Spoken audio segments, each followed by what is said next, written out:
So mga mare, kumusta kayo? Welcome to my mini vlog!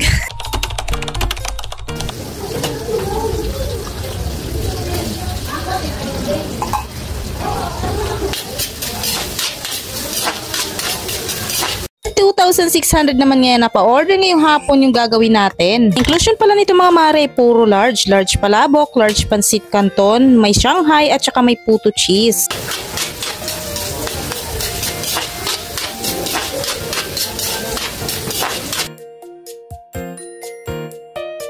Ano pala dyan gawin yung sa puto cheese at eto nga niluluto natin ay para naman sa ating pancit canton gisado. 50 pieces na puto cheese pala yung order sa atin na nagawa ko, na nilagyan ko na ng toyo yung ating sabaw. Niluluto talaga ako mga mare na may kasabay na kakanin, na inuuna ko talaga yung kakanin para mas mabilis maluto. Ako ba mga mare, pero yan talaga yung pamamaraan ko para mas mapabilis ako sa pagluluto. Katulad na lang kapag merong kakanin na puto cheese, kutsinta o kaya naman pichi-pichi. Kahit anong mga kakanin mga mare ay basta inuuna ko yan bago ako mag-proceed sa mga pasta. Nagisa nga pala ako dyan ng bawang at saka sibuyas. Pagkatapos ay sinunod ko yung giniling. Yung tinapa pala nga mga mare, huwag natin kalilimutan dahil yan talaga yung nagpapalasa sa ating mga palabok. Tapos yung hipo, naglagay pala ako sa may sabaw ng palabok ng chicharon para naman lumapot na.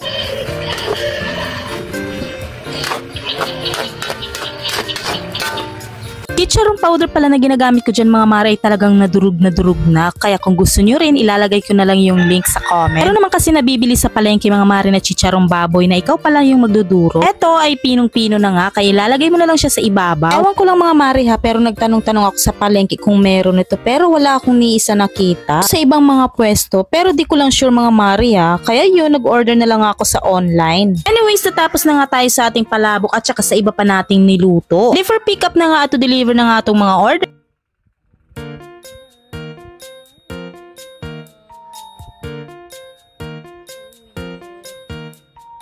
Chinat ko na nga si rider para pick upin tong ibang orders. Thank you so much mga suki sa patuloy niyong pagsuporta at thank you for watching. Follow for more. See you on my next vlog.